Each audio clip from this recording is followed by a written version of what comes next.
Bismillahirrahmanirrahim. Assalamualaikum warahmatullahi wabarakatuh. Alhamdulillahi wahdah.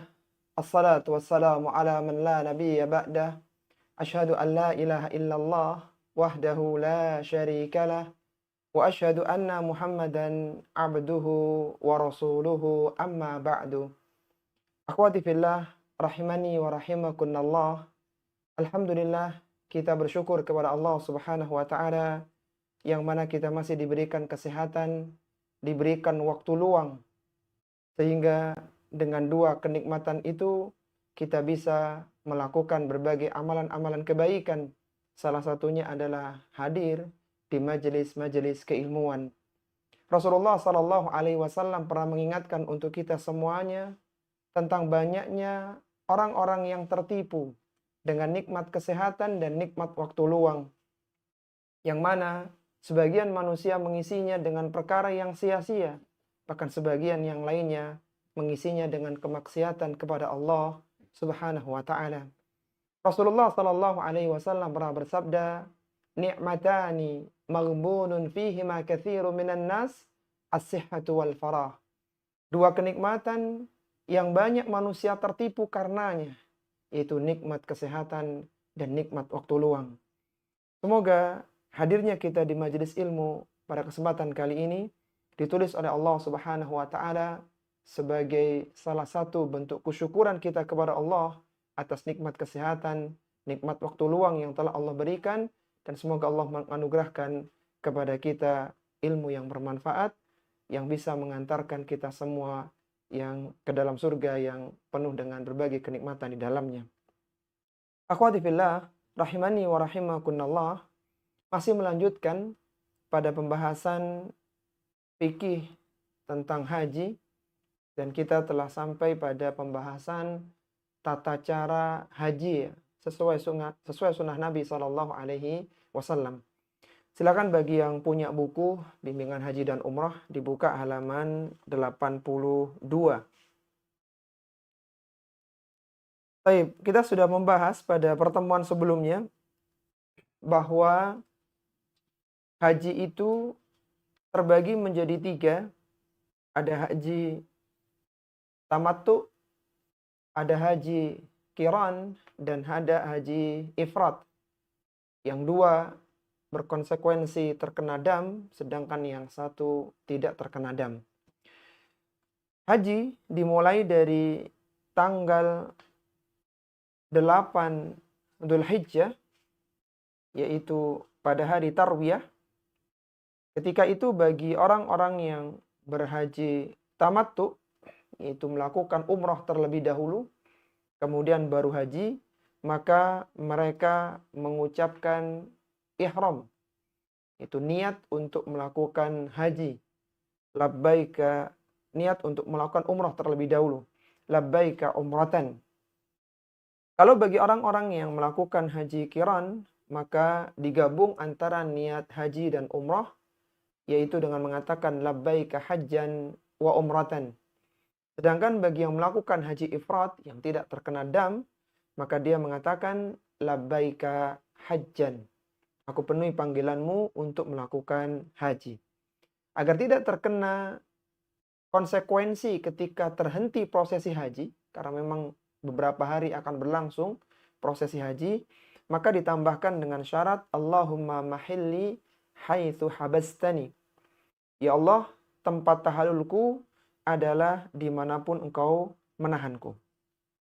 Kemudian setelah berihram, setelah mengucapkan niat haji dan umrah, atau umrah terlebih dahulu, maka melakukan talbiyah.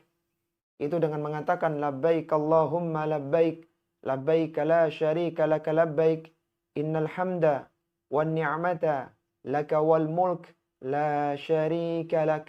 Terus diulang seperti ini. Bagi wanita dianjurkan untuk mengeraskan suaranya selama tidak dikhawatirkan akan menimbulkan fitnah. Lalu kemudian di waktu duha di hari Tarwiyah tanggal 8 Dzulhijjah itu, maka berangkat dari Mekah menuju Mina dan bermalam di Mina. Dan selama di Mina, praktek sholatnya adalah dikosor, tidak dijamak.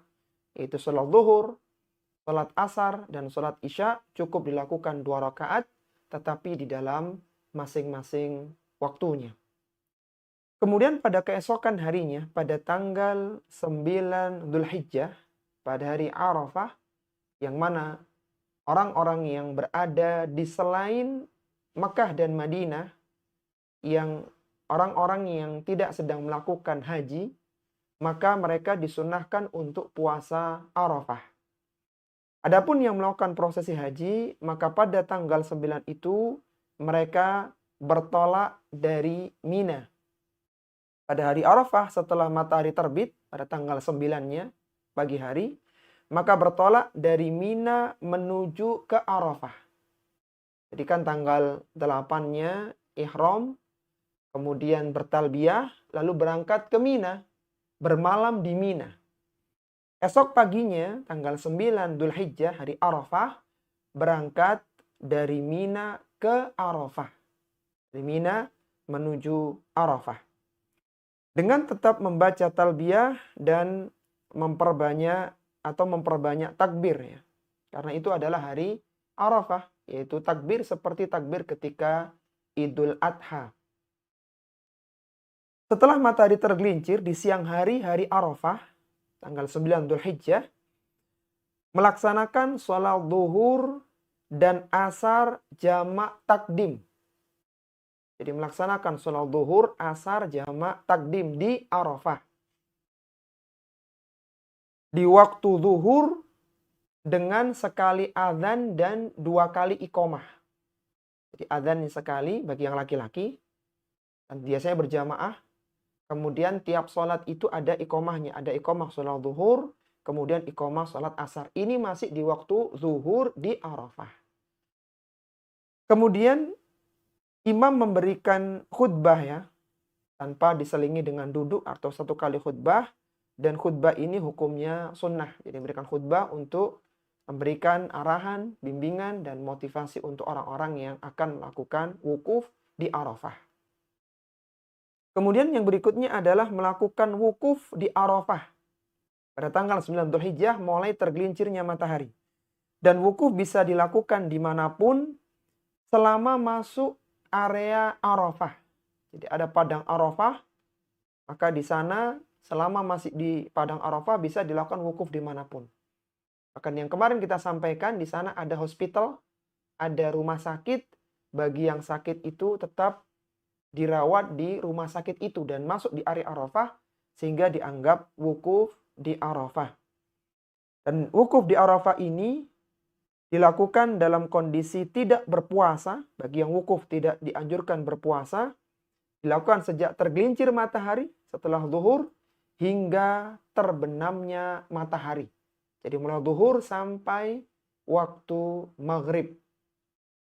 Sebagaimana diriwayatkan dari Maimunah radhiyallahu taala anha, annan nasa syakku fi siyamin nabiyyi sallallahu alaihi wasallam yaum Arafah. Manusia ini meragukan tentang puasanya Nabi di hari Arafah. Artinya apakah beliau berpuasa Arafah atau tidak begitu. Dia yang sedang melakukan ibadah haji. Fa arsalat ilaihi bihilabin wa huwa waqifun fil mauqif. Maka didatangkan kepada beliau 1 wadah berisi susu. Dan beliau saat itu sedang wukuf di Arafah. Fasyariba minhu wan nasu yanzurun. Maka beliau meminumnya dan manusia melihat. Artinya Rasulullah ingin menunjukkan bahwa orang yang sedang wukuf di Arafah itu tidak berpuasa Arafah. Sedangkan yang tidak melakukan haji, yang ada di selain orang-orang yang berada di haji ya, pelaksanaan haji, maka dia melakukan puasa Arafah. Berkata At-Tahawi rahimahullahu ta'ala, hal ini menunjukkan bahwa dimakruhkan puasa pada hari Arafah. Karena kesulitan yang berat saat wukuf di Arafah. Jadi bagi yang wukuf itu kan bayangkan siang hari yang terik dan di Saudi ya yang cukup panas. Kalau puasa maka akan memberatkan. Maka silakan makan, silakan minum. dan fokus untuk wukuf di Arafah. Menghadap ke arah kiblat, berdoa dengan mengangkat tangan, berzikir, membaca Al-Quran, bertalbiyah. Itu yang dilakukan dari mulai tergelincir matahari sampai terbenam matahari di hari Arafah. Jadi silakan banyak doa, banyak membaca Al-Quran, dan memperbanyak talbiyah di waktu-waktu tersebut. Rasulullah Shallallahu Alaihi Wasallam pernah bersabda, "Ma min yaumin aktsara min an yu'tiqallahu azza wa jalla fihi abdan minan nar min yaumi Arafah." Tidak ada hari yang Allah lebih banyak membebaskan hambanya dari neraka daripada hari Arafah. Wa innahu layadnu thumma yubahi bihimul malaikah fayaqulu ma arada haula'i. Pada hari Arafah, Allah Subhanahu wa taala mendekat lalu membanggakan mereka di hadapan para malaikat, orang-orang yang sedang wukuf di Arafah, dan Allah berfirman, ma arada haula. Mereka ini apa yang diinginkan. Artinya, apa yang mereka minta maka akan dikabulkan oleh Allah Subhanahu wa ta'ala. Sehingga perbanyak doa ketika di Arafah. Dan di antara doa yang dianjurkan adalah membaca doa La ilaha illallah, La ilaha illallah wahdah, la syarikalah, lahul mulku, walahul hamdu, wa huwa ala kulli syai'in qadir. Bagaimana diriwayatkan dari Amru bin Shu'aib, dari bapaknya, dari kakeknya radhiyallahu ta'ala anhu, Nabi sallallahu alaihi wasallam bersabda, khairud du'ai du'a'u yaumi Arafah. Sebaik-baik doa atau doa yang paling baik adalah doa ketika hari Arafah. Ma qultu ana wan nabiyuna min qabli. Ucapan yang aku baca dan dibaca oleh para nabi sebelumku ketika hari Arafah adalah la ilaha illallah wahdah, la syarikalah, lahul mulku, wa lahul hamdu, wa huwa ala kulli syai'in qadir.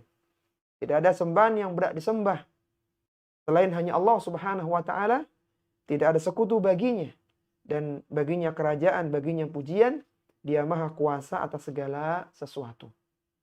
Wukufnya dari mulai tergelincir matahari, zuhur, sampai terbenam matahari, yaitu waktu maghrib. Kemudian setelah itu, akhwati fillah rahimani wa rahimakunallah, masih di hari Arafah, setelah matahari terbenam, bertolak meninggalkan Arafah dengan tetap membaca tarbiyah. Dan tidak perlu terburu-buru. Berjalan dengan tenang menuju ke Musdalifah. Sebagaimana diriwayatkan dari Abdullah bin Abbas radhiyallahu ta'ala anhuma, Nabi sallallahu alaihi wasallam bersabda, ayyuhan nas alaikum bisakinah. Wahai sekalian manusia, hendaknya kalian bertolak ke Musdalifah dari Arafah dengan sakinah, dengan tenang. Fa innal birra laisa bil idha. Karena sungguhnya kebaikan itu tidak dilakukan dengan terburu-buru. Jadi ingat, besok kalau haji, setelah dari Arafah menuju Musdalifah tidak perlu terburu-buru. Baik, kemudian berikutnya setelah sampai di Musdalifah, melakukan sholat maghrib dan isya jamak qasar takhir. Itu sholat maghrib isya di waktu isya. Karena tadi kan berjalannya pelan-pelan. Jadi maghrib jalan pelan-pelan ke Musdalifah. Sampai sana bisa jadi sudah waktu isya. Maka sholat maghrib isya jamak qasar. Dengan 1 kali adzan, bagi yang laki-laki adzan, kemudian 2 kali iqamah. Maghrib iqamah, kemudian isya iqamah, dan sholat isya cukup 2 rakaat saja. Kemudian setelah itu adalah menginap di Musdalifah. Beristirahat tidur di Musdalifah. Rasulullah Shallallahu Alaihi Wasallam dahulu ketika di Musdalifah tidak menghidupkan malam ketika itu. Baik dengan sholat, baik dengan baca Al-Quran. Namun ya, jika ada yang ingin baca Al-Quran, ingin sholat, maka ini diperbolehkan. Jadi ketika di Musdalifah, Nabi itu istirahat. Persiapan untuk esok paginya beribadah lagi. Cuman bagi yang ingin baca Quran, ya karena masih belum kantuk, bagi yang ingin sholat malam, tahajud, silahkan. Tapi kalau Nabi SAW sendiri, itu tidak mengisinya dengan menghidupkan malam ketika di Musdalifah. Bagi orang tua yang lemah dan wanita, maka boleh bertolak dari Musdalifah setelah tengah malam. Itu setelah berlalu 2/3 malam. Jadi masuk 2/3 malam dari mulai waktu maghrib. Kemudian boleh yang sepuh, para wanita itu berangkat lebih dulu meninggalkan Musdalifah ya. Beranjak untuk meninggalkan Musdalifah. Karena memang khawatir berdasarkan karena memang orangnya sangat banyak sekali. Sebagaimana diriwayatkan dari Abdullah bin Abbas, ana mimman qaddama an-nabiy sallallahu alaihi wasallam lailatal Musdalifah fi dha'afati ahlihi. Pada malam Musdalifah, aku termasuk orang yang didahulukan oleh Nabi untuk meninggalkan Musdalifah. Jadi ini adalah malam Idul Adha, ya, tanggal 9, malamnya di Musdalifah, besoknya Idul Adha. Nah, bagi orang-orang yang sepuh, para wanita boleh meninggalkan Musdalifah ketika sudah masuk 2/3 malam. Jadi kan sempat istirahat di Musdalifah setelah sholat Isya, maghrib Isya istirahat, kemudian kalau ingin lebih awal boleh setelah 2/3 malam. Bagi yang masih berada di Musdalifah, maka sholat subuh di Musdalifah. Jadi kan udurnya bagi yang sepuh dan para wanita. Dan masih banyak yang ada di Musdalifah yang tidur sampai waktu subuh. Maka yang masih berada di Musdalifah, semua jamaah haji melaksanakan sholat subuh di Musdalifah. Selain yang berangkat lebih awal tadi. Kemudian menghadap ke arah kiblat, ya, bertahmid, bertakbir, bertahlir, berdoa hingga hampir terbit matahari. Jadi ini karena sudah hari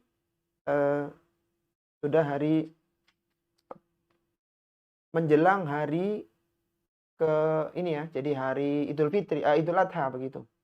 Jadi sampai dia tunggu sampai waktu isyraq ya. Persiapan untuk sholat Idul Adha. Taib, kemudian yang berikutnya adalah dahulu Rasulullah Shallallahu Alaihi Wasallam setelah subuh ya, bagi yang masih berada di Musdalifah, mendatangi Masy'aril Haram, yaitu sebuah bukit kecil yang berada di Musdalifah. Kalau memang penuh ya tidak apa-apa, tidak ke sana. Tapi kalau bisa ke sana dan mendaki ke atasnya kalau memungkinkan.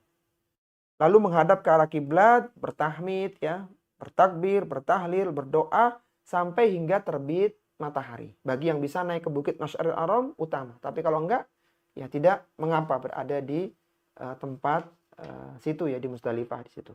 Setelah sholat subuh tetap di situ. Kemudian yang berikutnya adalah setelah matahari atau sebelum matahari terbit, bertolak dari Musdalifah ke Mina. Nah, tadi yang awal sudah datang ke Mina dulu. Jadi kembali lagi ke Mina. Seperti waktu di tanggal 8 Dzulhijjah ketika Tarwiyah. Jadi kalau kita urutkan, tanggal 8 itu dari Mekah ke Mina. Kemudian setelah itu tanggal 9-nya pagi hari dari Mina menuju ke Arafah. Setelah Arafah berjalan ke Musdalifah. Setelah dari Musdalifah kembali lagi ke Mina. Bertolak dari Musdalifah menuju ke Mina dengan tetap bertalbiyah. Kapan talbiyahnya berhenti? Sampai melontar Jumratul Aqobah ya, pada tanggal 10 Dzulhijjah ya, pada hari Idul Adha. Dahulu Rasulullah Shallallahu Alaihi Wasallam ketika sampai di tengah Wadi Muhassir, lembah yang merupakan pintu masuk ke Mina, maka beliau mempercepat langkahnya. Bagian menggunakan kereta itu ya, atau mobil elektronik ya, mobil listrik itu. Maka beliau mempercepat langkahnya kalau memang jalan kaki, dan karena dulu di situ adalah tempat di mana pasukan bergajah milik Abrohah bin Al-Ashram itu dibinasakan oleh Allah Subhanahu wa taala di gerbang pintu masuknya di Mina. Sehingga ketika lewat situ agak dipercepat langkahnya. Setelah sampai di Mina, maka di tenda telah disediakan batu-batu kecil, batu-batu kerikil sebesar kerikil untuk ketapel. Jadi tidak besar banget ya. Untuk persiapan melempar jumroh akobah. Persiapan sudah disediakan di tenda oleh panitia. Dan batu-batu itu bisa diambil di mana saja di daerah Mina. Ya, artinya boleh diambil dimanapun ya, terserah. Karena Rasulullah tidak memberikan ketentuan dari mana batu itu dipungut. Yang jelas persiapan ketika di tenda di Mina, persiapan untuk melontar jumratul aqabah. Bagaimana diriwayatkan oleh Abdullah bin Abbas radhiyallahu taala anhuma, beliau bersabda, Al-Qutli Hasan falaqata'tu lahu sab'a hasayatin hunna hasal hadfi faja'ala yanfuduhunna fi kaffihi. Kata Nabi SAW, carikanlah batu kecil untukku.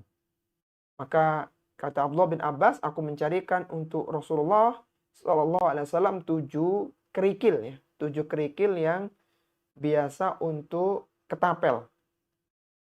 Maka Rasulullah SAW menimang-nimangnya ya, ditimang-timang batu kecil itu di telapak tangannya. Kemudian beliau mengatakan wa yaqulu amsalaha ulai. Hendaknya batu yang digunakan untuk melempar itu yang seperti ini, itu seperti kerikil untuk ketapel.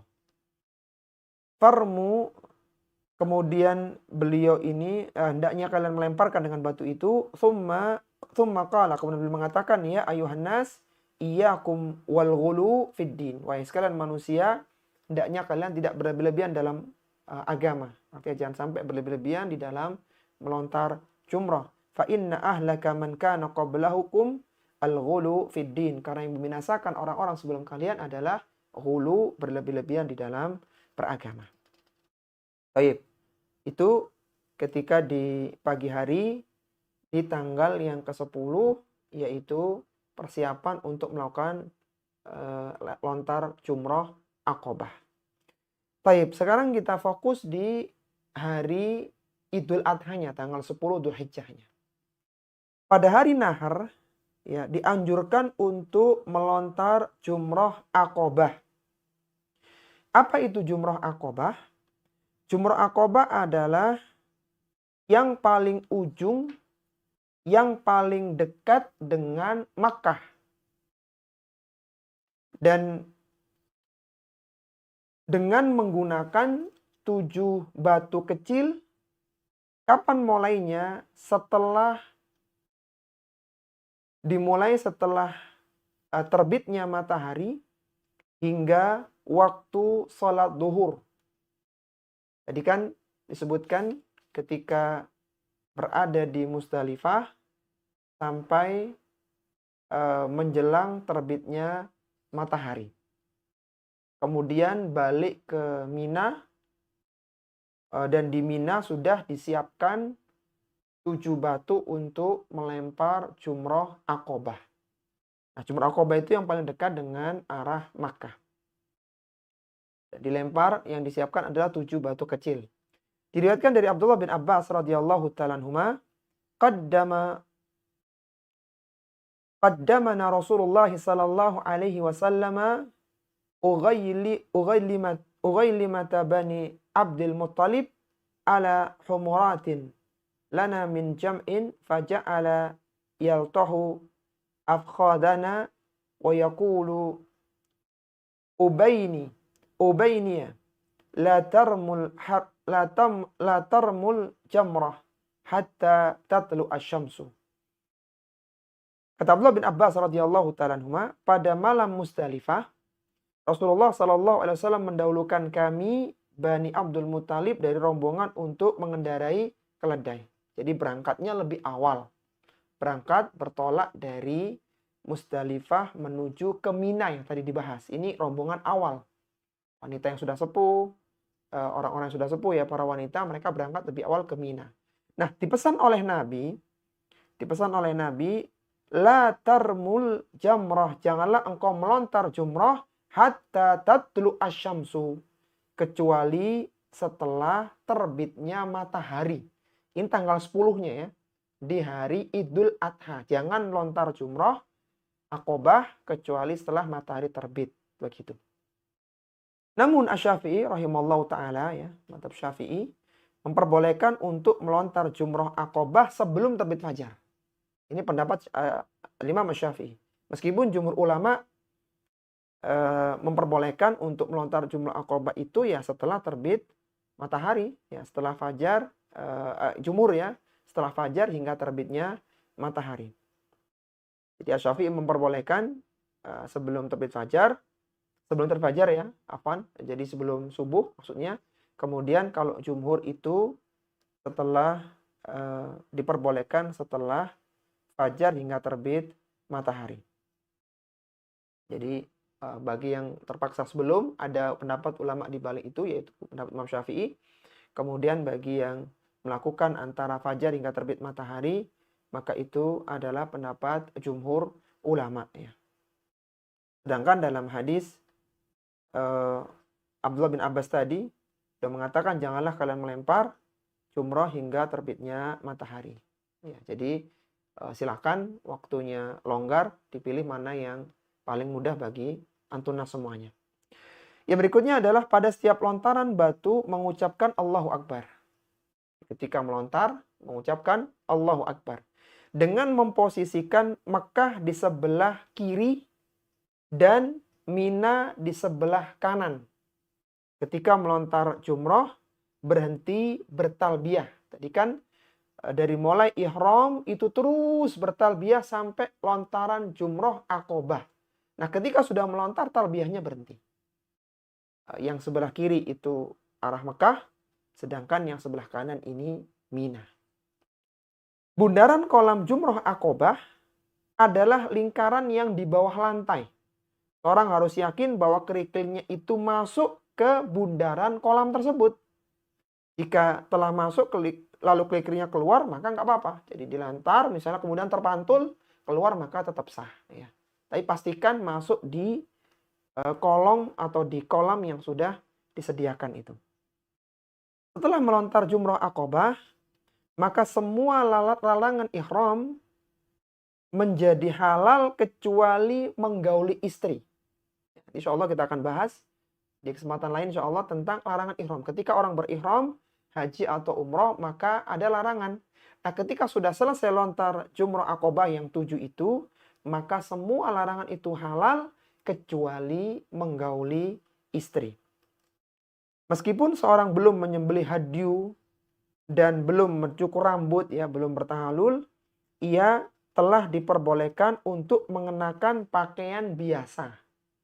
Jadi bagi yang laki-laki sudah boleh menggunakan pakaian berjahit setelah lontar jumroh Aqobah. Baik, sebagaimana diriwayatkan dari Ibunda Aisyah radhiyallahu taala anha, Rasulullah sallallahu alaihi wasallam bersabda, "Idza rama ahadukum jamratal aqabah faqad halalahu kullu syai'in illa nisa." Apabila salah seorang di antara kalian telah melontar jumrah Aqobah pada hari Idul Adha, maka telah halal baginya segala sesuatu illan nisa, kecuali menggauli wanita, menggauli istrinya. Pada hari Idul Adha hanya melontar jumrah Aqobah dengan 7 batu kerikil tadi, yang setiap lemparan dengan takbir. Sedangkan pada hari-hari tasyrik besok, setiap hari melontar 3 jumrah secara berurutan, yaitu ula, wusta, dan Aqobah. Tapi di hari Idul Adha hanya 1 kali lontaran jumrah Aqobah. Dan setelah melontar, maka halal semua larangan ihram kecuali jima dengan istri. Baik. Kemudian yang berikutnya adalah menyembelih hadyu. Kita tahu ya, haji itu ada 3 macam. Ada haji tamattu, ada haji qiran, dan ada haji ifrad. Untuk haji tamattu dan haji qiran, maka mereka terkena hadyu. Terkena hadyu, yaitu menyembelih binatang ternak, disembelih di tanah haram pada tanggal 10 Dzulhijjah, hari Idul Adha, dan dilakukan di sana ya, khusus untuk bagi orang-orang yang melakukan haji tamattu dan qiron. Adapun ifrad tidak perlu. Baik, sekarang kita bahas yang hajinya haji tamattu ya. Haji tamattu itu adalah melakukan umroh dulu, kemudian baru melakukan haji. Sedangkan qiron menggabungkan niat antara haji dengan umroh. Baik, bagi yang melakukan haji tamattu atau qiron, maka menyembelih hadyu dengan menyembelih seekor kambing atau sapi untuk 7 orang. Adapun tempat penyembelihannya bisa dilakukan di Mina, bisa pula dilakukan di Makkah. Terserah. Sebagaimana Rasulullah SAW bersabda, Mina kulluha manhar. Mina semuanya tempat penyembelihan. Wa kullu fijaji Makkah. Semua tanah di Makkah adalah jalan tempat. Wa kullu fijaji Makkah tariqun. Ya, semua jalan di Makkah itu bisa digunakan sebagai tempat penyembelihan. Wa kullu arafata mauqifun, dan semua Arafah itu tempat wukuf. Wa kullul musdalifati mauqifun. Demikian pula Musdalifah adalah tempat wukuf ya, tempat bermalam. Disunahkan untuk menyembelih hadyu dengan tangan sendiri kalau memungkinkan. Bisa menyembelih ya, Masya Allah. Tapi kalau tidak bisa maka diwakilkan ya. Diwakilkan kepada orang lain. Dan biasanya begitu. Orang yang menyembelih hadyu disunahkan untuk ikut memakannya. Sebagaimana Allah berfirman dalam Al-Quran, Fakulu minha wa at'imul ba'isal fakir. Makanlah sebagian darinya dan berikanlah kepada orang yang sengsara dan orang fakir. Bagi orang yang tidak mampu menyembelih hadyu, ya, dia hajinya tamattu atau qiron dan tidak ada uang untuk membeli hadyu, membeli kambing atau sepertujuh sapi, maka dia harus berpuasa 3 hari di masa haji dan 7 hari setelah tiba di tanah airnya, di daerahnya. Sebagaimana Allah Subhanahu wa taala berfirman, "Faman tamatta'a bil umrati ilal haji." Barang siapa yang bertamattu melakukan umroh kemudian haji, famastaisara minal hadi, maka wajib dia menyembelih hadyu. Faman lam yajid, barang siapa yang tidak mendapatkan hadyu, dia tidak bisa menyembelih hadyu,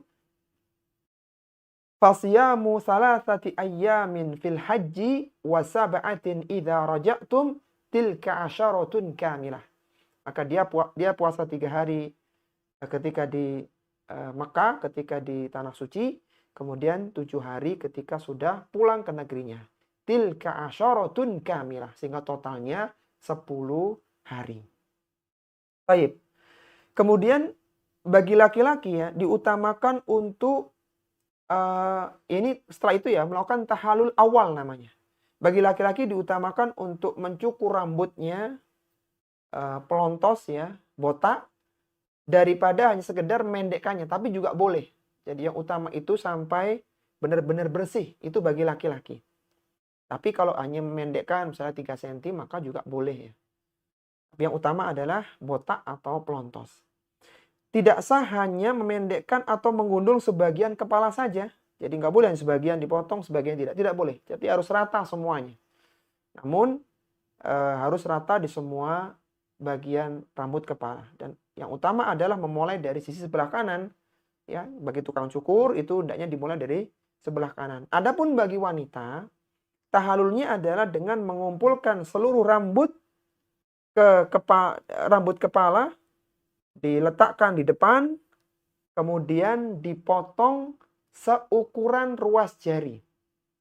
Dan ingat motongnya ketika berada di tenda, di hotel ya.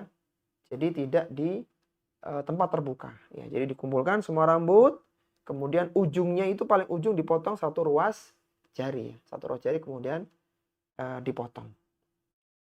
Baik. Adapun amalan ketika di hari Idul Adha, tanggal 10 Dzulhijjah adalah melontar Jumratul Aqobah, kemudian mencukur bersih rambut atau tahallul awal namanya, kemudian melakukan tawaf ifadhah dan sa'i. Jadi setelah itu melakukan tawaf ifadhah ya 7 kali putaran, namanya tawaf ifadhah, dan tawaf ifadhah sudah kita bahas pada pertemuan sebelumnya. Itu merupakan bagian dari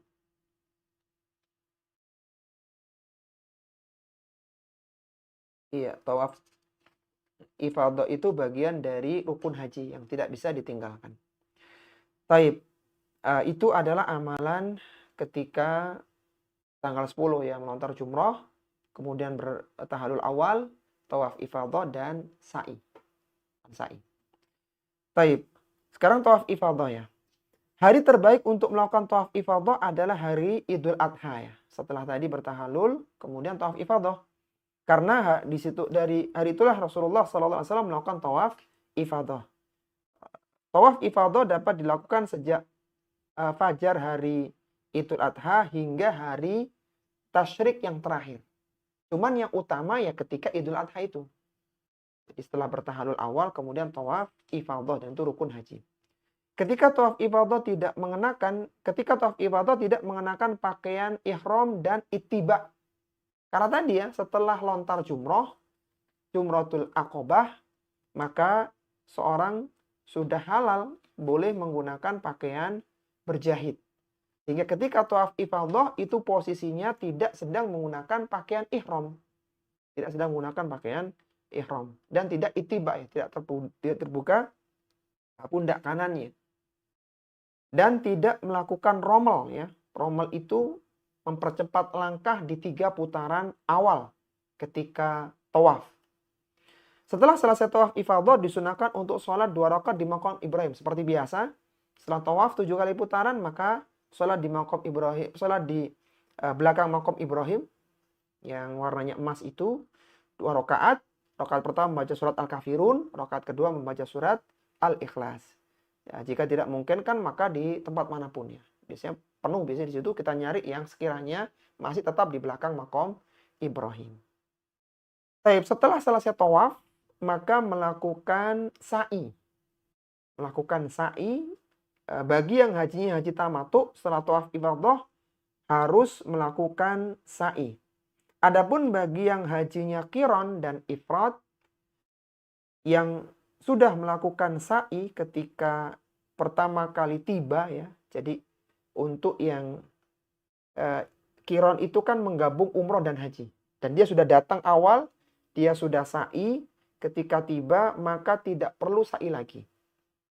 Demikian pula yang ifrad maka tidak perlu sa'i kalau sudah melakukan sa'i.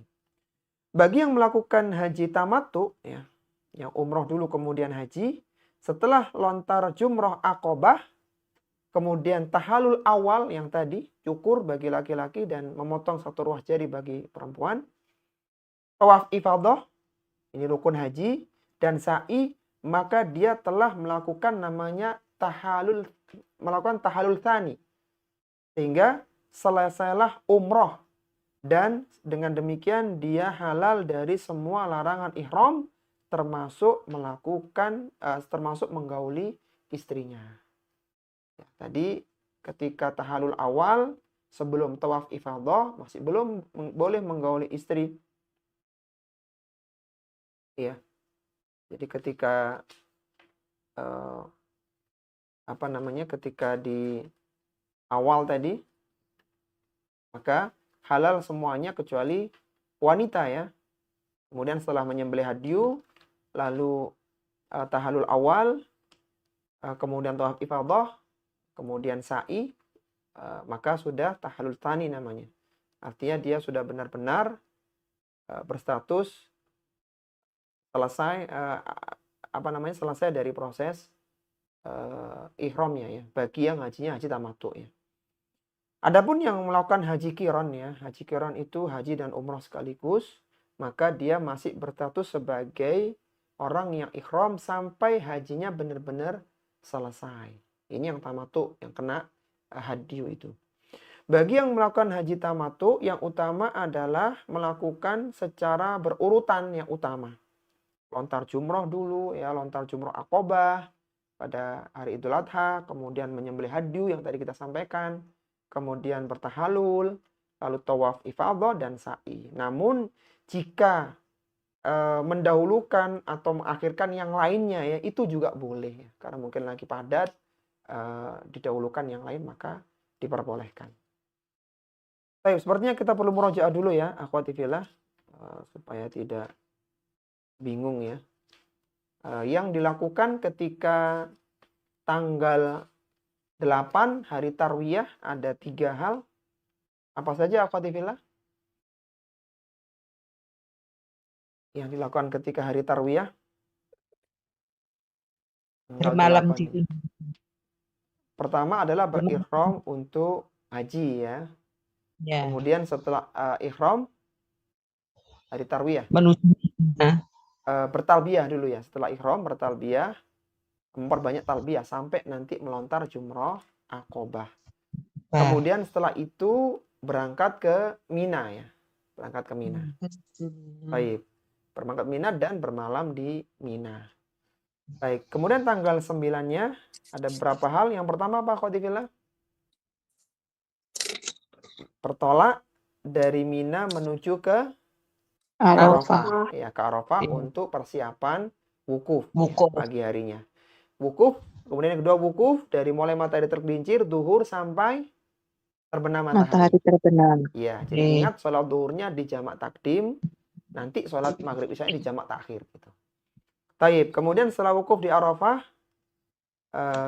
meninggalkan Arafah dengan tenang, ya, dengan tenang sampai tiba di Musdalifah. Tiba di Musdalifah. Bermalam di sana di Musdalifah, menginap. Kemudian kalau yang wanita atau yang sudah sepuh itu berangkat meninggalkan Musdalifah menuju ke Mina. Adapun bagi yang bertahan di Mina, sholat subuhnya di berjalan yang masih berjalan di Musdalifah, maka sholat subuhnya di Musdalifah gitu ya. Di Musdalifah. Taib. Kemudian setelah itu pada Idul Adha ya, setelah itu maka setelah sholat Idul Adha melontar jumroh Aqobah. Ya, ada berapa tadi lontaran jumroh Aqobah? 7. Ada 7. Nah, setelah lontaran itu sudah berhenti talbiyahnya. Talbiyahnya berhenti. Dari mulai tanggal 8, 9, 10 berhenti ketika melontar jumroh Aqobah.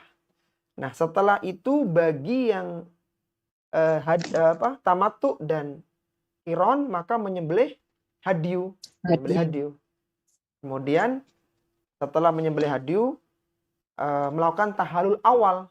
Yang laki-laki potong rambut, kalau yang ibu-ibu bagaimana caranya? Yang wanita? Disingkap ke depan, di depan, kemudian dipotong ujungnya seruas jari. Baik. Kemudian setelah itu melakukan tawaf ifadah 7 kali putaran, lalu melakukan sa'i. Ya, tawaf ifadah sekaligus sholat di belakang makam Ibrahim ya. Kemudian sa'i. Selesai di tanggal 10 Dzulhijjah. Baik, kita lanjut lagi ya, akhwati fillah ya. Atau diskusi ini. Kayaknya lanjut lah ya. Lanjut aja biar supaya lebih jelas gambarannya. Baik, pada tanggal 11-nya ya hari tasyrik ini yaitu mabit di Mina ya. Tadi kan sudah balik ke Mina. Jadi tanggal 11-nya itu mabit di Mina, bermalam di sana. Bahkan selama hari tasyrik, selama di Mina, sholat fardunya itu dikosor tidak dijamak seperti yang waktu awal datang. Kemudian melontar jumroh ula, wusta, dan Aqobah ya. Pada hari tasyrik setelah tergelincir matahari yaitu masuk waktu zuhur hingga malam melontar jumroh ula, wusta, dan Aqobah dengan 7 kerikil secara berurutan ya, masing-masing lontaran ya. Dan seperti biasa ketika melontar mengucapkan takbir. Sehingga jumlah kerikil yang dilempar setiap hari di hari tasyrik itu 7 kali 3. 7 kali 3 berapa kerikil akhwati fillah? Berapa kerikil yang dilempar di hari tasyrik? 7 kali 3 berapa? 21. Ya, tadi pertama ula, wusta, dan Aqobah. Dimulai dari jumroh ula dulu, yang kecil, yang dekat dengan Masjid Khaif di Mina. Kemudian yang setelah jumroh yang pertama disunahkan untuk bergeser ke kanan, berdiri tegak dengan menghadap ke arah kiblat, berdoa dengan mengangkat tangan. Ya. Kemudian mendatangi jumroh yang wusta, yang tengah, melontar di sana 7 kali lontaran. Nah, pada jumroh yang seperti yang pertama, kemudian bergeser lagi ke kanan, berdiri, berdoa, mengangkat tangan di sana. Kemudian mendatangi jumroh Aqobah. Jamrat Aqobah seperti pada yang lain ya, pertama dan kedua, yang posisinya itu memposisikan Mekah di sebelah kiri dan Mina di sebelah kanan. Nah, setelah itu disunahkan untuk berdiri dan berdoa. Jadi setiap lontaran berdiri doa, geser ke wusto.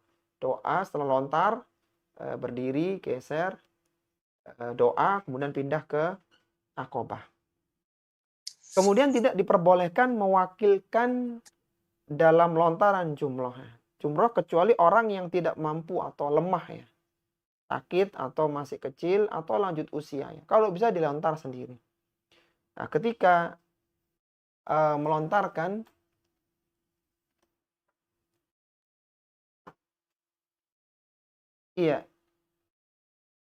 ketika melontar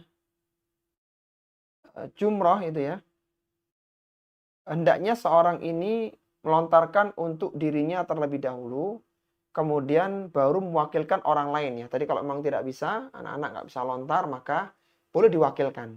Nah, caranya harus lontar diri sendiri baru untuk yang lainnya. Bagi yang memiliki udzur dalam melontar, maka diperbolehkan untuk tidak bermalam tidak mabit di Mina karena ada udzur.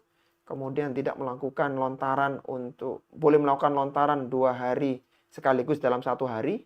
Jadi dalam 2 hari 1 kali lontaran. Dan juga boleh melakukan lontaran di malam hari. Ya. Baik. Kemudian pada hari tasyrik sekarang yang ke-12 ya. Sebenarnya mirip ini ya. Pada hari tasyrik yang kedua atau tanggal 12 Dzulhijjah. Setelah tergelincir matahari, setelah sholat zuhur, hingga malam hari melakukan 3 lontaran lagi. Jumroh ula, wusto, dan Aqobah masing-masing 7 kali lontaran. Sehingga total 21 kerikil yang terlontar.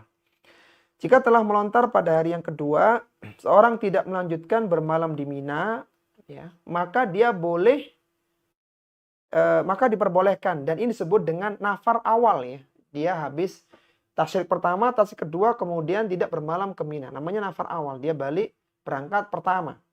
Namun jika seorang bermalam di Mina hingga tanggal 13, tasyrik yang ketiga, untuk melakukan lontaran, maka itu utama. Tadi kan boleh digabung. Nah, yang punya udzur, lontaran ketiga itu sekaligus di hari yang kedua. Sehingga dia segera balik. Gitu. Tapi seandainya bertahan sampai hari tasyrik yang ketiga, maka itu lebih utama. Baik, kemudian yang terakhir sekarang. Yaitu pada tanggal 13 Dzulhijjah. Hari tasyrik terakhir.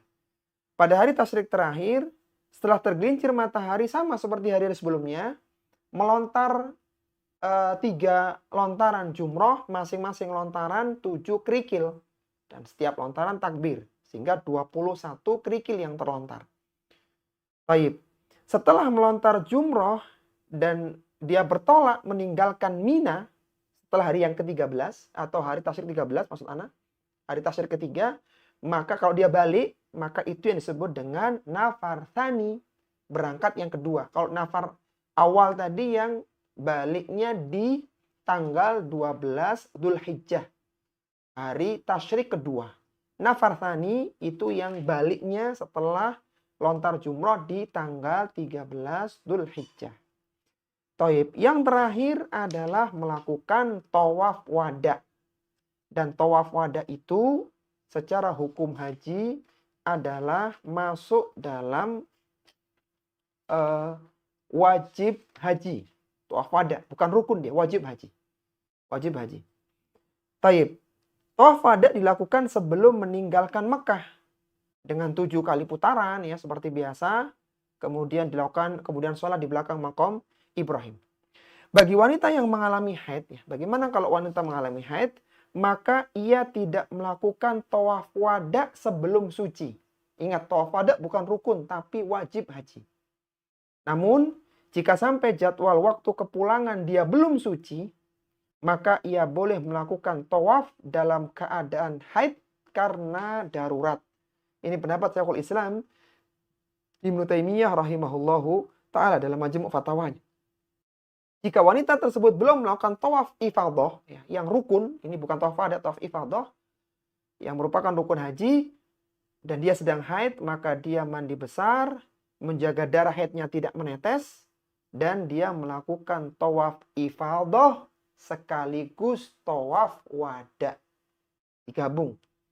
Sebagaimana diriwayatkan dari Abdullah bin Abbas radhiyallahu taala anhuma, umiran nasu an yakuna akhiru ahdihim bil baiti illa annahu khuffifa 'anil haid. Manusia diperintahkan untuk menjadikan akhir untuk melakukan ibadah tawaf di Baitullah, namun diberikan keringanan bagi orang yang haid.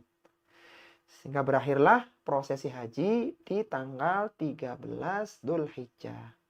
Jadi haji itu tanggal 8, 9, 10, 11, 12, 13 Dzulhijjah kalau pengen yang sempurna.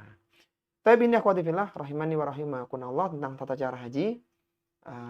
Bagi yang ingin lengkap bisa baca di buku bimbingan haji dan umroh, dan kita kembalikan ke moderator untuk membuka sesi diskusi tanya jawab ya. Barakallahu fikum.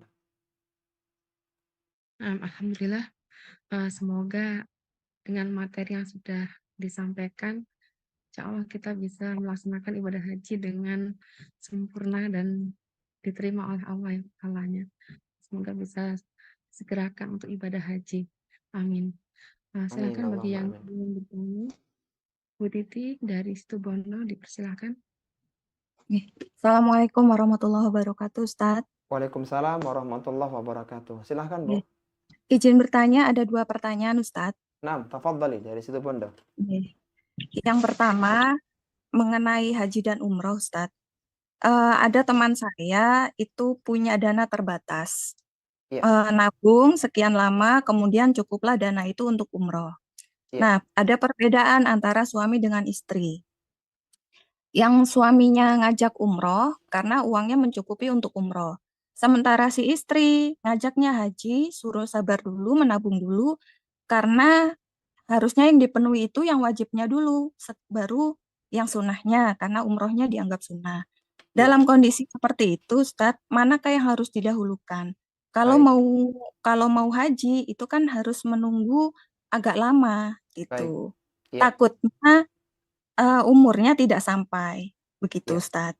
Baik, Masya Allah. Pertanyaan yang sangat bagus ya dari Situbondo ya, tentang bagaimana kalau orang itu dananya terbatas, apakah digunakan untuk daftar haji atau untuk umroh ya. Taib ya, tentang umroh akhwati fillah rahimani wa rahimakumullah, insyaallah kita bahas di pertemuan berikutnya ya, tentang bagaimana umroh dan tata caranya. Hukum umroh itu adalah sunnah ya, hukumnya sunnah ya. Kalau haji wajib setahun sekali bagi yang mampu, sedangkan umroh hukumnya sunnah. Terus bagaimana kalau seorang ini dananya terbatas ya? Kalau bisa tetap daftar haji ya, terutama yang reguler ya. Dan itu tidak banyak ya, artinya tidak sebanyak kalau umroh ya. Kalau umroh kan sekarang 30-an ke atas. Nah, kalau haji satu orang mungkin masih di sekisaran 25 lah, 25 jutaan. Nah, mendingan suami istri daftar haji dulu. Ya, daftar untuk haji. Gimana, Bu? Pertanyaan raise hand sih. Iya, jadi apa namanya? Daftar umroh dulu, haji dulu, Bu ya. Jadi daftar haji dulu, DP dulu, kemudian nanti menabung lagi. Kalaupun DP-nya kurang ya berarti tambahin lagi, Bu. Jadi DP dulu haji sambil menunggu panggilan nanti. Nah, ketika proses menunggu itu kan 10 tahun, 15 tahun ya, semoga bisa lebih cepat dari itu, maka silakan menabung untuk umroh. Silakan menabung umroh, sehingga ketika nanti haji itu bukan hal yang baru. Dan biasanya kalau umroh awal-awal masih banyak ada yang ini terlewatkan, ya meskipun itu sunnah ya. Ketika tadi sholat di Maqam Ibrahim, ketika umroh itu nggak baca Al-Kafirun dan nggak baca Al-Ikhlas misalnya. Ketika jalan tidak mengucapkan wattakhidhu min maqami Ibrahim musalla misalnya. Intinya kalau awal bisa masih banyak yang belum sempurna. Sehingga nanti ketika haji benar-benar bisa disempurnakan. Nah, jadi saran kita menabung dulu untuk DP haji yang reguler terutama. Kemudian sambil menunggu panggilan haji, kalau ada biaya bisa daftar umroh berdua ya. Begitu, Bu, yang dari Situbondo ya. Wallahu taala alam. Baik, silakan yang kedua dari Situbondo. Yang kedua, Ustadz. Ini tadi kan ada kajiannya Ustadz Abdul Tuasikal di Bondowoso, Ustadz.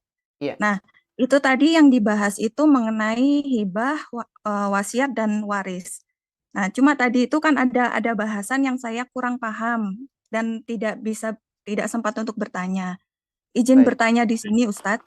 silakan Bu. Mengenai hibah itu kan tadi hibah, wasiat dan waris itu kan ternyata 3 hal yang berbeda dan saya baru tahu tadi itu Ustadz. Benar, iya. Nah, pertanyaan saya, misalnya pemilik harta itu membuat tadi kan yang disampaikan begini Ustadz. Kalau hibah itu eh, diberikan diucapkan dengan lisan saat yang bersangkutan itu masih hidup, tapi tidak ada serah terima saat masih hidup, lalu kemudian diberikan setelah meninggal, itu harta hibah tadi itu berubah hukum menjadi harta waris, bukan lagi harta hibah. Berubah Nah, menjadi wasiat, pertanyaan, jadi warisan. Gimana Bu? iya, jadi misalnya mau memberikan tanah gitu ya Ustadz. Iya, Tanah ini ada tanah kemudian dibagi. baik, Dibagi itu kan kalau kondisinya masih hidup, sama-sama masih hidup itu kan katanya berupa hibah. baik. Gitu nggak Ustadz? Serah terimanya ketika masih hidup namanya hibah. Iya, Nah, serah terima itu belum dilakukan, tapi baru sebatas ucapan. iya, Dan kemudian belum ada serah terima dan belum dieksekusi, belum dibagi. iya, Kemudian pemilik harta itu meninggal. iya, Kemudian ketika sudah meninggal karena belum ada serah terima dan pembagian tadi, maka hukum hibah tadi itu berubah menjadi harta waris. iya. Nah, kalau seandainya itu, kalau bagi orang awam yang tidak tahu seperti ini itu kan antara hibah, wasiat, waris itu kan dianggap satu hal yang sama kan Ustadz. Jadi Baik, dia memberikan, kemudian diucapkan lisan, belum dibagi, tidak ada serah terima, kemudian dirupakan dalam tulisan sebagai wasiat, dibaginya nanti ketika sudah meninggal. Nah, baik. kalau seperti itu bagaimana Ustadz? Dan sudah terlanjur dibagi, dianggap itu sebagai eh, warisan dan hibah yang jadi satu gitu Ustadz. Baik, Sementara kalau mengikuti hukum warisnya, hitung-hitungannya tidak sesuai dengan hukum waris tersebut. ya, Nah, apakah harta itu halal Ustadz? ya, Kemudian ketika misalnya yang berpesan yang memberikan memberikan warisan tadi itu berpesan Ustadz, tanah ini Bapak kasih gitu misalnya nggak Ustadz, iya. tapi tidak boleh dijual. Kalau dijual nanti hidupmu tidak berkah. Nah, itu bagaimana Ustadz? Baik. Iya, Masya Allah, Nggih. pertanyaan dari Situ Bonda yang luar biasa ya tentang hibah, wasiat dan juga wakaf ya. Ini 3 hal yang berbeda ya, akhwati fillah ya. Kalau hibah itu adalah pemberian atau pemberian seorang kepada orang lain yang perpindahan kepemilikannya itu ketika pemilik harta masih hidup. Jadi diberikan tanah antara bapak kepada anaknya dan berpindahnya kepemilikannya, meskipun mungkin sertifikat masih punya bapak, itu ketika hidup. Itu jadinya hibah. Tapi kalau perpindahan kepemilikannya setelah pemilik harta meninggal dunia, maka itu adalah wasiat. Dan tidak boleh memberikan wasiat kepada ahli waris yang mendapatkan warisan. Sebagaimana sabda Nabi SAW, Innallaha qad a'ta kulladhi haqqin haqqahu, fala wasiyata liwarithin. Sesungguhnya Allah Subhanahu wa Ta'ala memberikan hak pada tiap yang berhak, tidak boleh ada wasiat harta kepada ahli waris. Jadi kalau itu kepemilikannya berpindah setelah meninggal pemilik harta, maka itu namanya wasiat. Dan wasiat nggak boleh ke ahli waris, nggak boleh ke anaknya. Ya bagaimana hukumnya? Batal wasiat itu. Dihitung pakai hitungan waris. Dan itu udah aturannya sendiri. Taib. Kemudian bagaimana dengan wakaf ya? Tadi dibahas wakaf ya Bu. Siapa di Situ Bonda tadi? Bukan wakaf Ustadz, jadi hibah Warisan. wasiat dengan waris. Waris, Ya, baik. warisan. Nah, jadi kalau memang ternyata itu jatuhnya wasiat dan tidak boleh wasiat untuk ahli waris, maka wasiatnya batal. Hitungannya pakai hitungan warisan. Begitu Bu. Jadi hibah ketika perpindahannya masih hidup, saat perpindahannya setelah pemilik meninggal dunia jatuhnya wasiat. Kalau wasiatnya untuk yang selain ahli waris boleh Bu. Misalnya ada seorang berwasiat kepada tetangga depan rumahnya, boleh meskipun sudah meninggal. Tapi kalau itu kepada anak laki-lakinya, anak perempuannya tidak boleh karena itu ahli waris. Sehingga batal wasiatnya dan dihitung menggunakan hitungan waris. Berarti Begitu. harus diulang ya Ustadz? Ya kalau wasiatnya batal berarti kan hitungan warisnya dihitung waris lagi Bu. Tapi hartanya sudah dibagi belum Bu? Iya, kalau misalnya sudah dibagi Ustadz, Kalau sudah dibagi sesuai dengan dibagi dan ini. sudah jadi kepemilikan masing-masing, maka tidak perlu dibagi, Bu.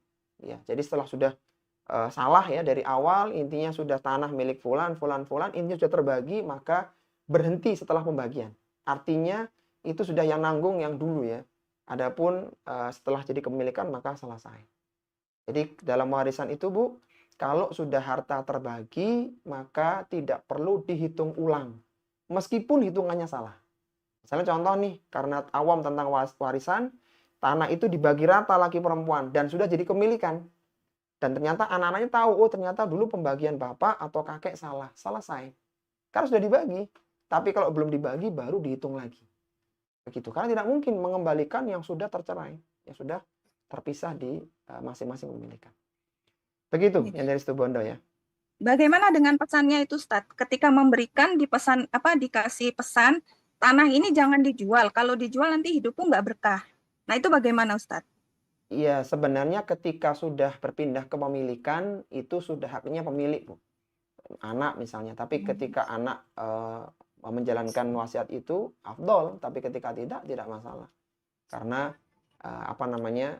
ketika sudah berpindah itu haknya pemilik. Sama kayak gini, Bu. Ketika sudah jual beli, kita nggak berhak ngatur sebenarnya.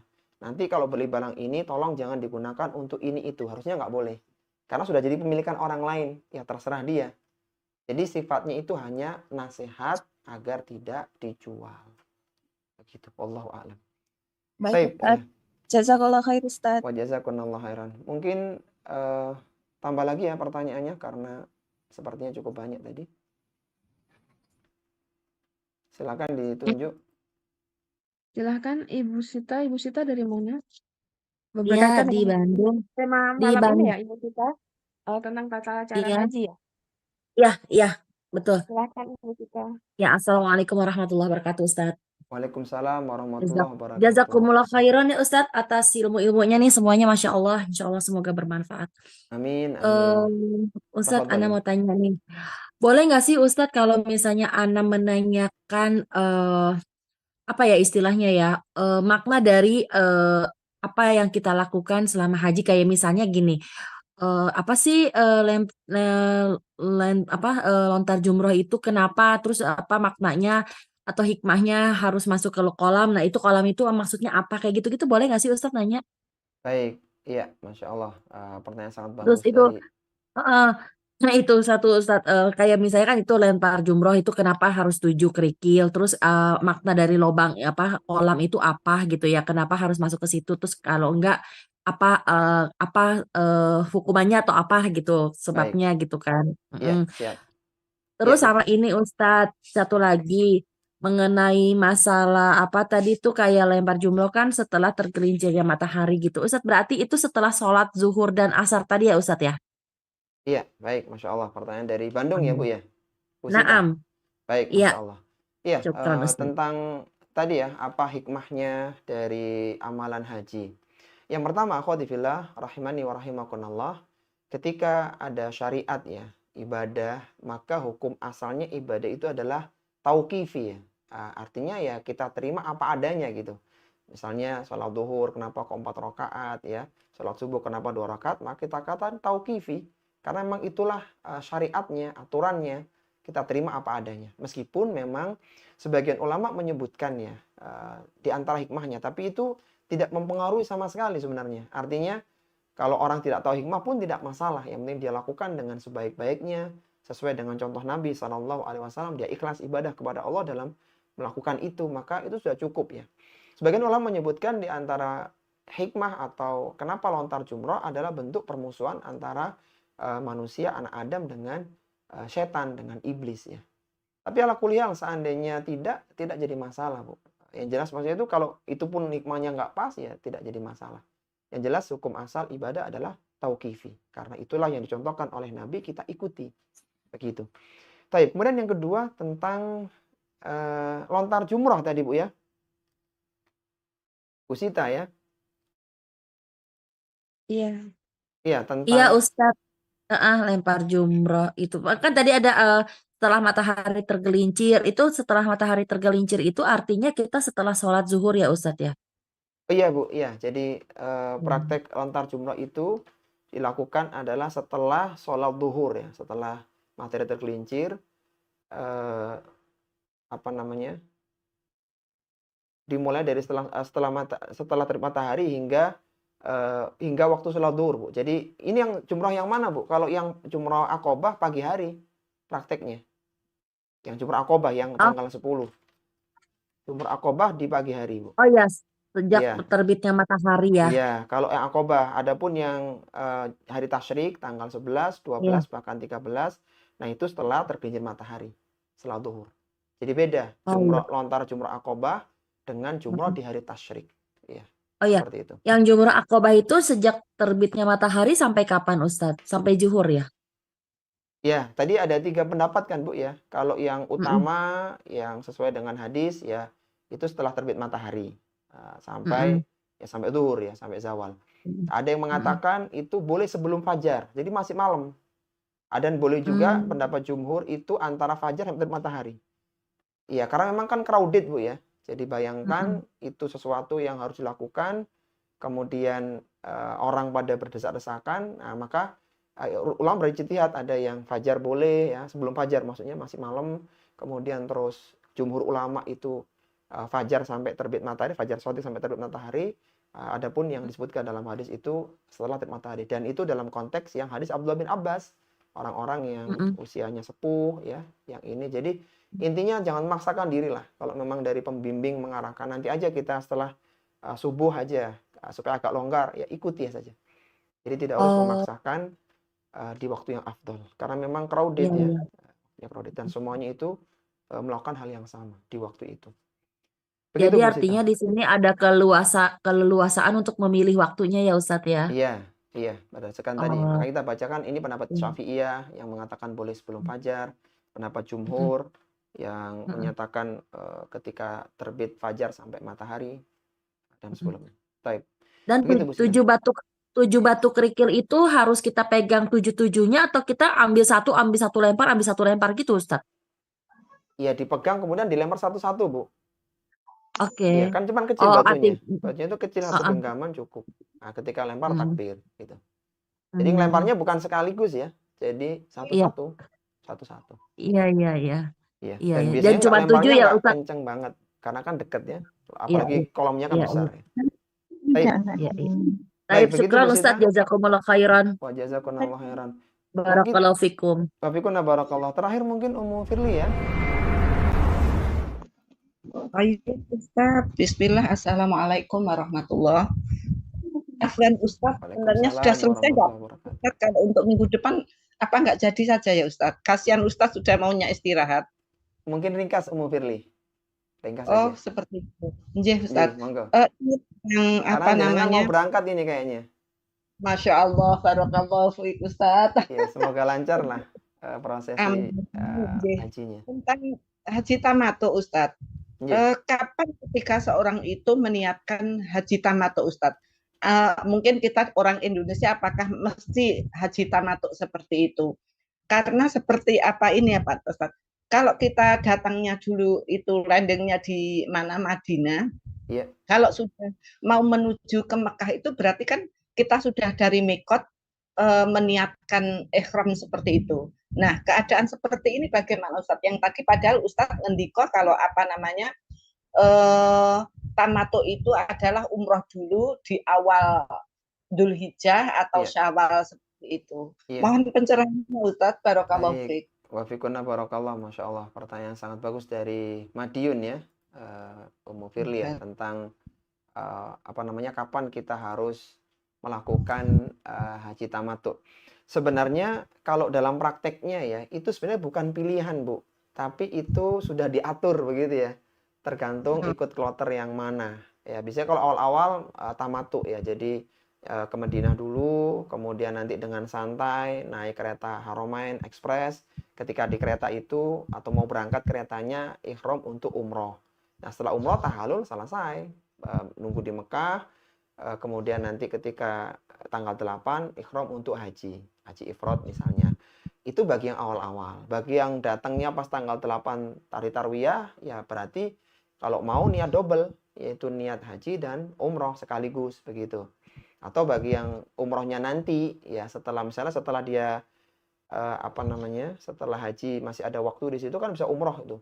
Kalau mau keluar dulu ke Tan'im kemudian umroh lagi, niat umroh begitu. Nah, maka dia ifrad. Intinya kembali lagi itu kadang-kadang bukan pilihan Bu dalam praktek di lapangan, tapi memang ikut penjadwalan yang ada. Jadi nggak usah dipaksakan maksa harus tamattu, harus ifrad, harus ini. Ya tergantung kondisi lah apapun. Tapi yang jelas ketika tamattu dan ifrad dan qiran ya, maka terkena hadyu. Begitu Bu Firly. Cukup ya? Iya, Ustaz. Baik. Jazakallah khairan, Masya Allah. Baik, ini akhwati fillah yang bisa kita bahas. Ana kembalikan ke moderator untuk menutup kajian pada kesempatan malam hari ini. Jazakumullah khairan.